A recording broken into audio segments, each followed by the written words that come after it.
Tuesdays with Morrissey, where we share insights from great thinkers. Today, I'm excited to be joined by Matt Abrahams, a leading expert in communication and a lecturer at Stanford's Graduate School of Business. Matt, thanks for coming on the show today.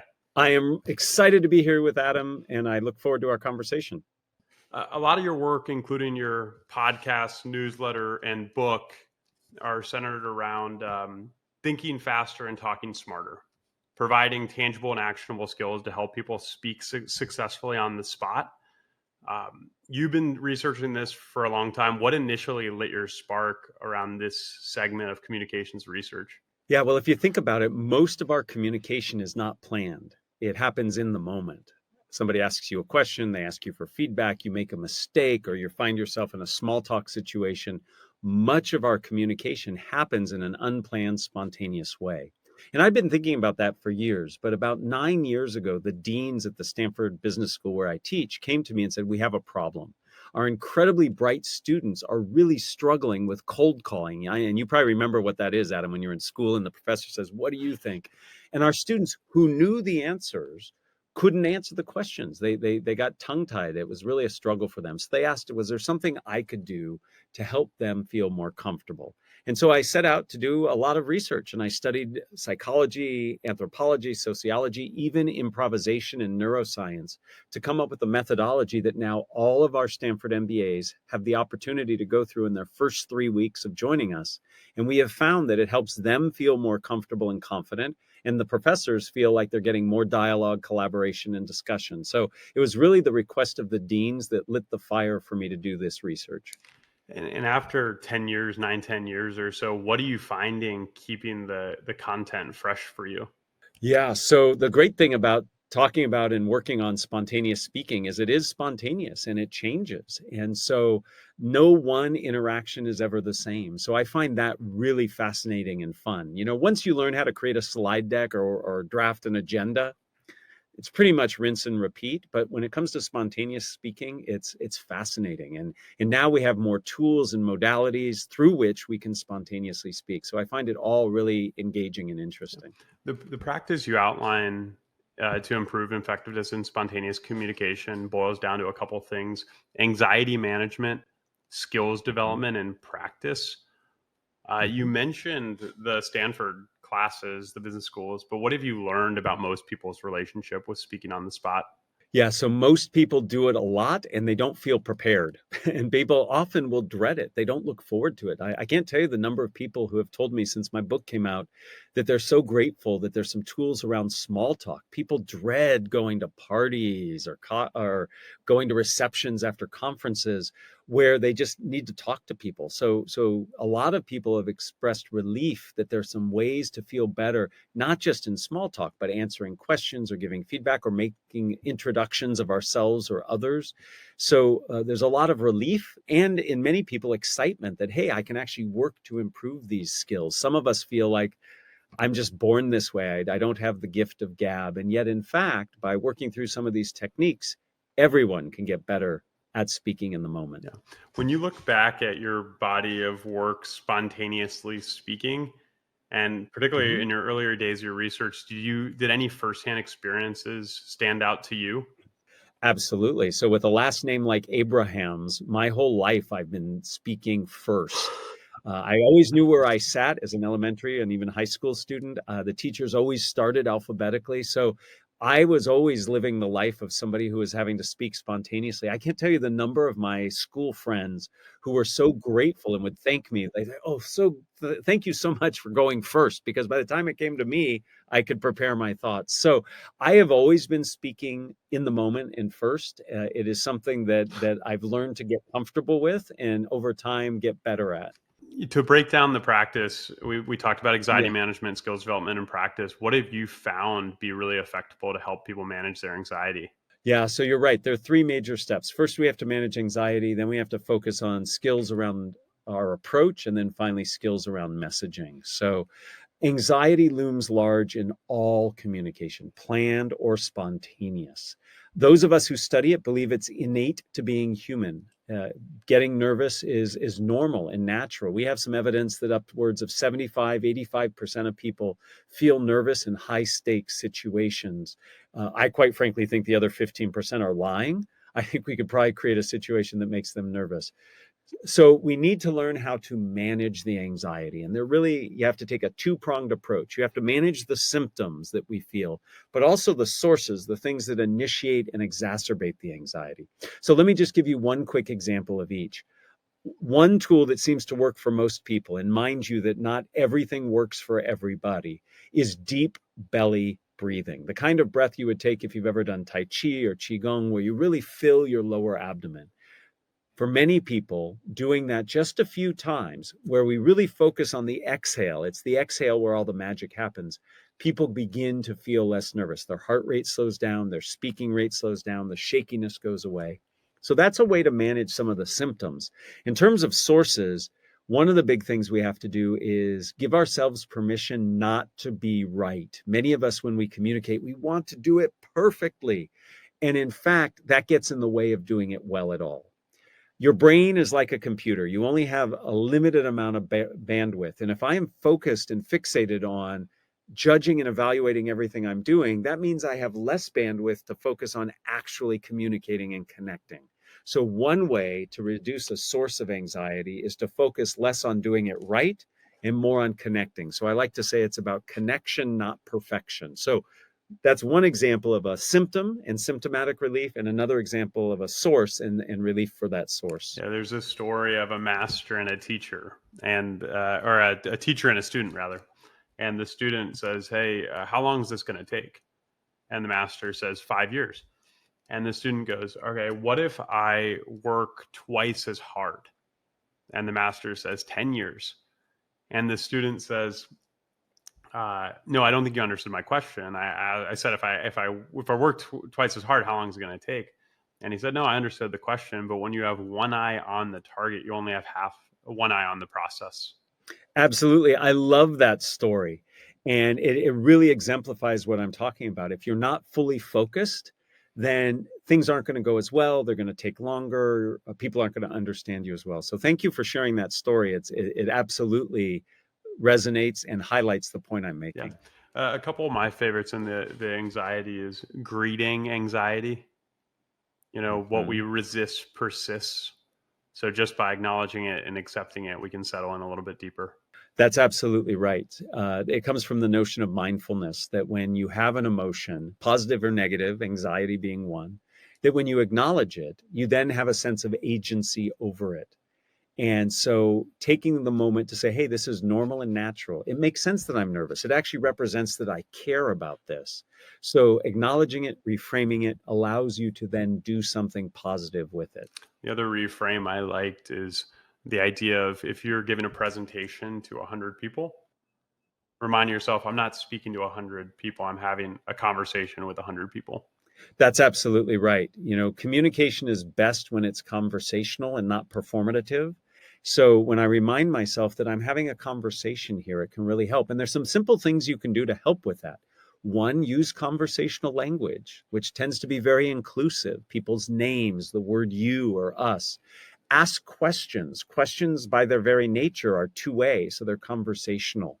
So there are things that we can do besides just reminding ourselves that this is a conversation. We can actually enact some behaviors that make it feel conversational. You highlight in the skills development portion and talk a lot about learning and unlearning. In our cultures, I think we spend a lot more time learning than unlearning. What are some things that you think are important for people to unlearn when it comes to spontaneous conversations? Yeah. So I've already mentioned one, which is there's a right way to do it, and we should strive for that right way. I've been doing this work, Adam, a long, long time, decades. And I'm here to tell you there is no one right way to communicate. There are better ways and worse ways for sure, but striving to do it right actually gets in the way. So we have to unlearn that. We also, in our communication, rely a lot on heuristics. Heuristics are simply shortcuts that we use. So imagine you tell me about something bad that happened to you, and I hear, oh, Adam had something bad. I just say, it is what it is. That's a heuristic, a shortcut.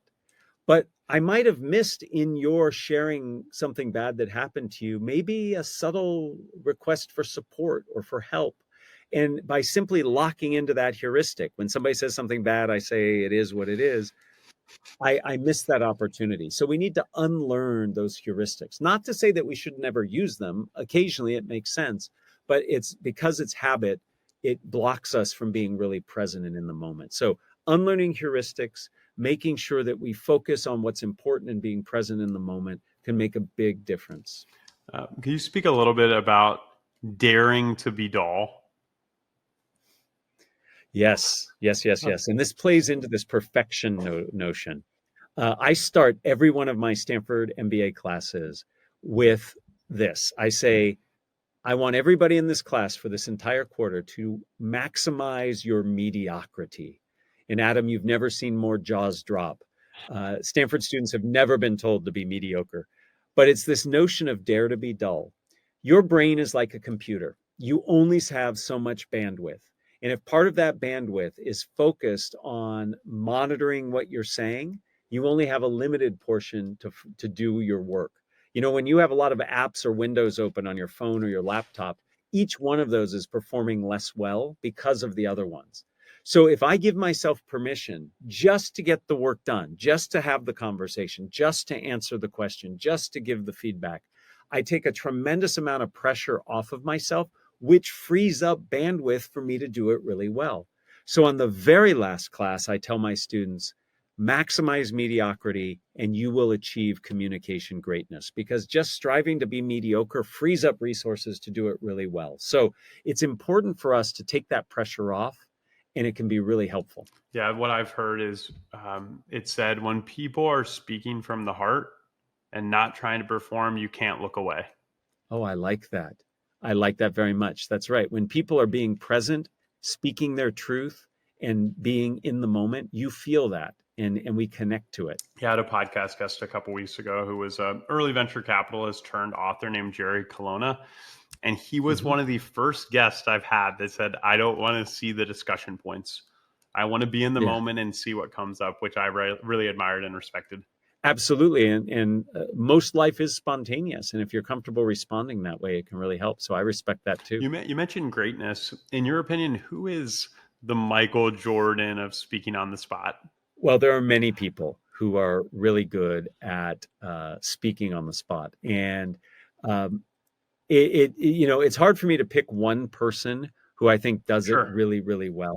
But, the person that I admire most, and unfortunately is deceased, is Robin Williams. Robin Williams was amazing at in the moment responding to not only what was needed, but really appreciating how to bring people through emotion in that moment. I mean, everybody thinks of Robin Williams as a very funny person, and he absolutely was. But he could capture an emotion in the room and then use it to take and tell a story in an amazing way. I have really studied his work and find it incredibly insightful and really, really funny. Yeah. What are some things you mentioned controlling the emotions and bringing people on a Yeah, journey and really creating that connection?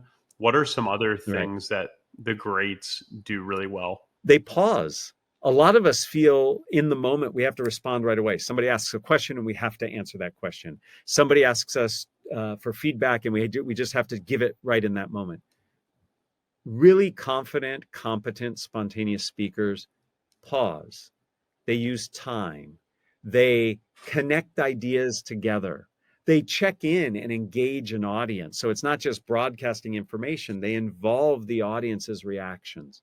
And all of that requires you to be present and to be very confident. So good, great spontaneous speakers do those things. Yeah, when you were sharing that, I was thinking about some mentor figures of mine that I'm always amazed at how co-creative the Mm-hmm. conversations feel. Yeah, isn't that amazing? So the people who are really good at this, it just is easy.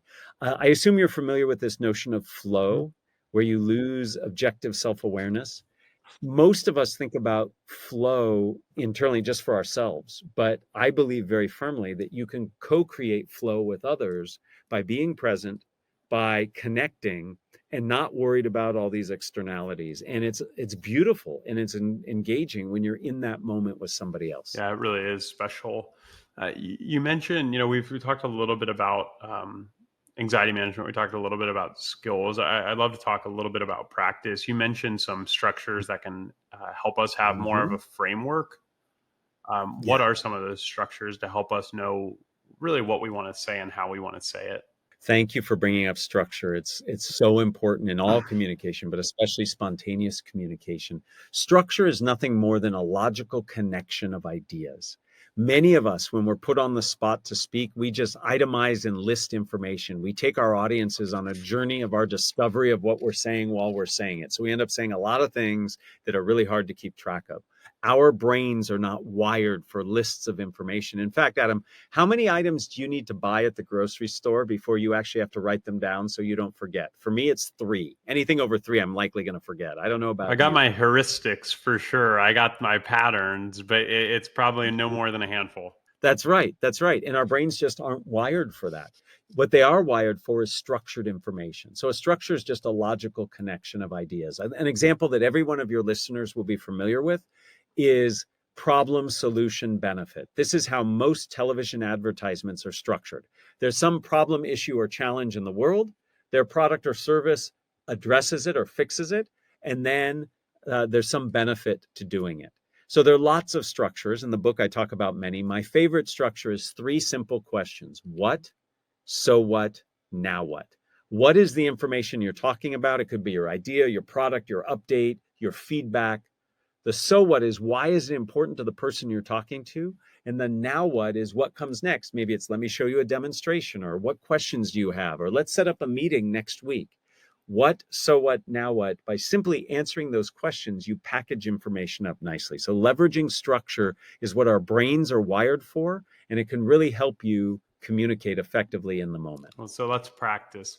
If there was one thing you wanted listeners to take away from this episode, what would it be? Let me do that, and I'll do it in what, so what, now what. The one thing I would like everybody to take away from this is that you have the ability to improve your communication skills, especially when it's spontaneous. This is so important because much of our life is spent speaking in the moment. I invite all of you to do 3 things: get some repetition, do some reflection, and get feedback. So practice drills and skills that you can learn on the podcast I host or in the book I wrote. Take time to reflect what worked and what didn't, and ultimately get feedback from others on how you're doing. So not only did I share with you what I think is so critical is that everybody should work on these skills, but I did it in what, so what, now what. I told you what it was, why it was important, and how people can actually execute on it. Bravo. I really appreciate that. That was fun to watch in action. You mentioned structures. It's summertime coming around, a lot of impromptu speeches or seemingly impromptu speeches. Some of them are prepared, but you have graduations and weddings.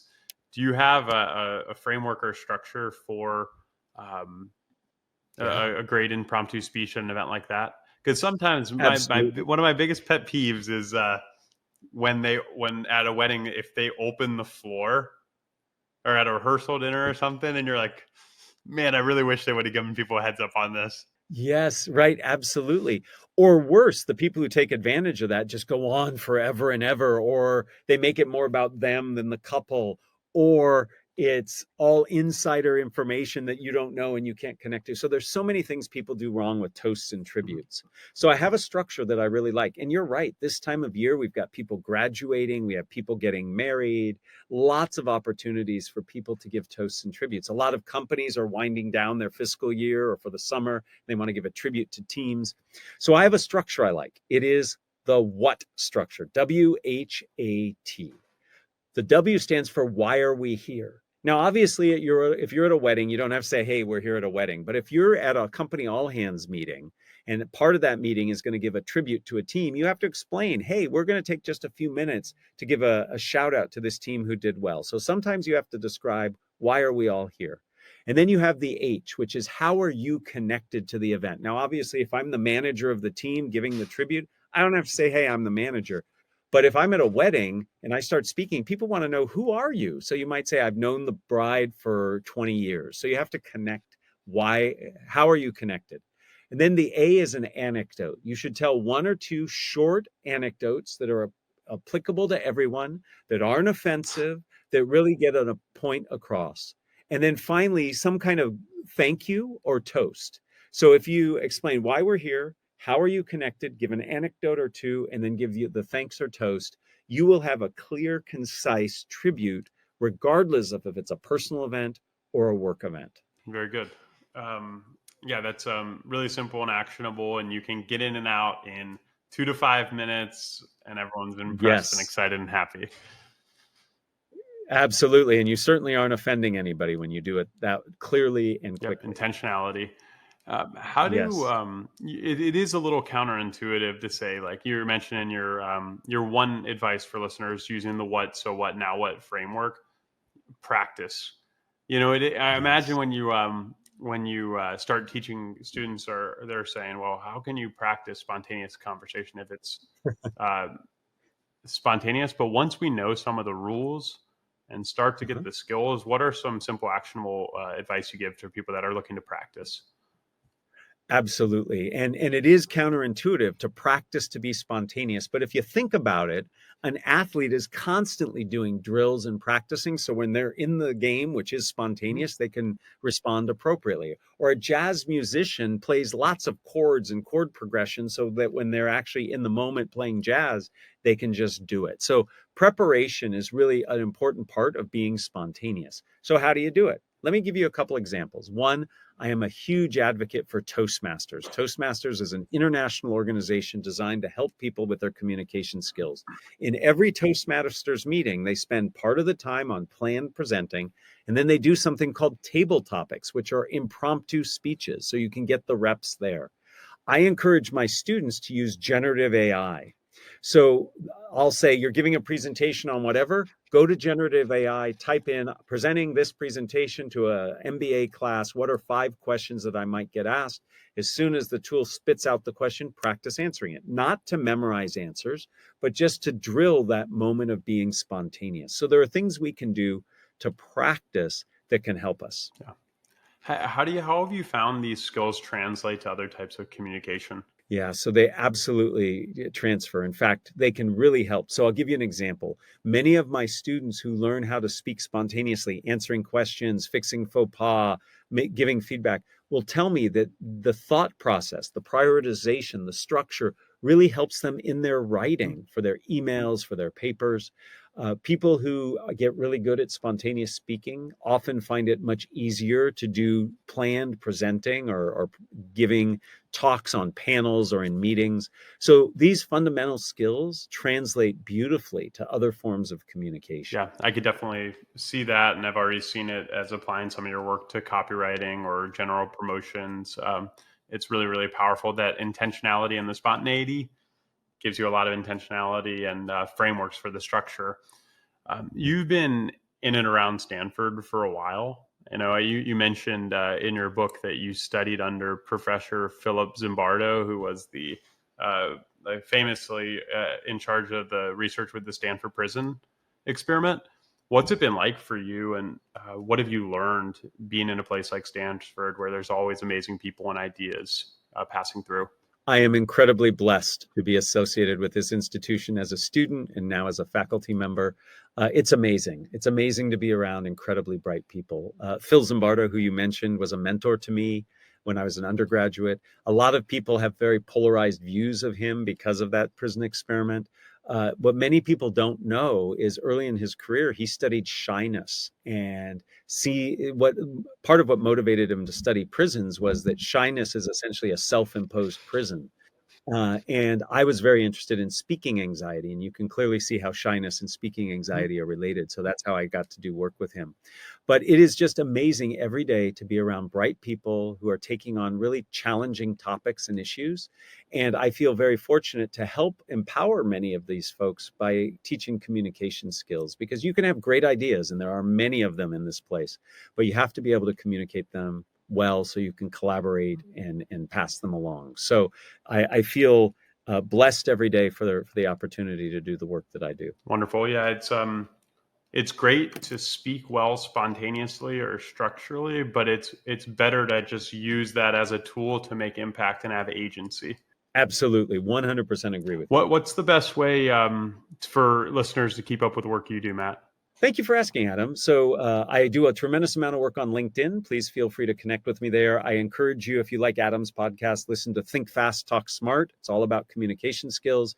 And go to mattabrahams.com. I have a tremendous amount of free resources and other things that can help people hone and develop their communication. Awesome, Matt. Thanks for coming on the show today. We'll have links to those in the episode write-up, and really appreciate the time. Adam, it was great to have this conversation. Thank you. I appreciated your insights. We'll talk soon, Matt. Thank you. Thank you for listening to Tuesdays for More. See, that conversation was with Matt Abrahams. Matt is a Stanford professor, as well as the author of Think Faster, Talk Smarter, as well as the host of a podcast by the same name.